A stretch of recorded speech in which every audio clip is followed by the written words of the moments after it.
ചെങ്ങായിമാരെ കണ്ടോളി. ഇങ്ങോട്ട് നോക്കി 1 2 3 4 5 6 7 8 9 10 11 12 13 14 15 5000 ഉറുപ്പ്യ. നിങ്ങൾ എന്താ പറഞ്ഞത്? ഈ പയറും കുരു വെറുക്കിയാല് കൂലി ഒക്കൂല അല്ലേ? നിങ്ങൾ നോക്കി പെരുന്നാൾ ഇതുമ്പോൾ തള്ളിയിടാം. അതിനുള്ള കായ് അത് കിട്ടിയിരിക്കും. പൊന്നാർ ചെങ്ങായിമാരെ, നമ്മളെ തുണക്കാർ മുഴുവൻ നമ്മളെ ശരിയാക്കിനും ഈ പയറും കുരു വെറുക്കിയാല് കൂലി ഒക്കൂല, മറ്റത് മറിച്ചത് പറഞ്ഞുണ്ട്. അപ്പൊ നമ്മളത് കൊണ്ടുപോയി വിറ്റ് 15,400 ചില്ല രൂപക്ക് ഞാൻ സാധനം വിൽക്കുന്നു. പിന്നെ ഇതിന് പറഞ്ഞു കൊണ്ടുവരുന്ന എന്താ വെച്ചാല് നമ്മൾ മടിച്ചു കൊണ്ട് കാര്യമല്ല. 3 ദിവസം അല്ല 4 ദിവസം ഈ 2 മണിക്കൂർ സമയമാണ് ഞാൻ അതിന് മാറ്റി വെച്ചത്.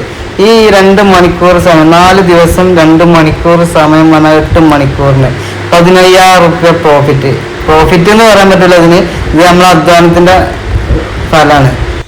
ആരെങ്കിലും തോട്ടപ്പയർ, ജാതി, പത്രി അങ്ങനെയുള്ള സാധനങ്ങളൊക്കെ വിൽക്കാനുണ്ടെങ്കിൽ ഈ നമ്പറിൽ വിളിച്ചോളി, ഈ കടയിലേക്ക് പോയിക്കോളി, നല്ല വില കിട്ടുന്നുണ്ട്.